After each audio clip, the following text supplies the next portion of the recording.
When you think about, big picture, maybe modeling or strategic approaches to up leveling technical leaders, what does that look like for you? Yeah. There's lots of technical leaders that will come to me and be like, I need to raise the bar on this group, and I need them to work differently. What do I do? Should I send them all these courses? Should I send them all this training? And I'll be like, you can, but is it really going to change what you need to change? And what sticks out to me most, years ago before the pandemic, we had Liz Wiseman, the author of Multipliers, come in our office and give a training.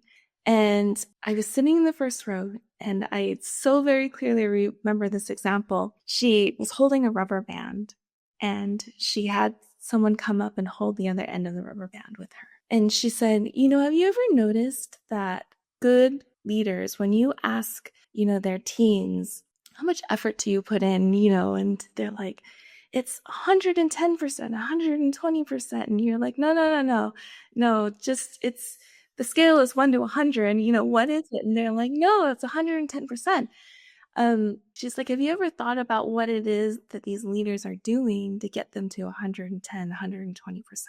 And so to demonstrate this visually, and I'm a very visual learner, she had, the person holding this other end of the rubber band, and it was like right in front of my face, right in front of my eyes. And she said to this person, what leaders do is they know how to stretch their employees. They know how to push them and challenge them to places that they didn't think they could stretch to. And so she asked this guy holding the other end of the rubber band to take a step back. And I thought, oh my gosh, it's going to snap in front of my eyes. So he took a step back, and, she's standing there and she's still talking, and she says, do you think that this can stretch? Do you think that you can, take another step back and stretch this even further? I was thinking, no, it's going to snap right in front of me. Don't take another step back. And he was like, maybe. And so he takes another step back, and she's like, great. Now take another step back. And now he's starting to hesitate too. And he's just flinching in the front seat, and he takes another step back. And I think he must have taken 4 or 5 steps. And I really didn't think that was possible. But, that was a real visual for me in thinking about, how do you stretch people? How do you challenge people, right? What are different ways that you can stretch them that they can't see for themselves yet? So yeah, I always use that example with my technical leaders. I'm like, there has to be a different way that you can think about stretching your technical staff. That's not just sending them to trainings. So, a couple of things are coming up for me on this one, Teresa, that I just want to share because I'm listening to you tell the story and my brain is just lighting up. The first one is exactly what you're saying is, can you see the potential in your team that they can't even see for themselves? That is what I would call a leadership competency that some people have naturally. They're oriented towards that, and others have to learn.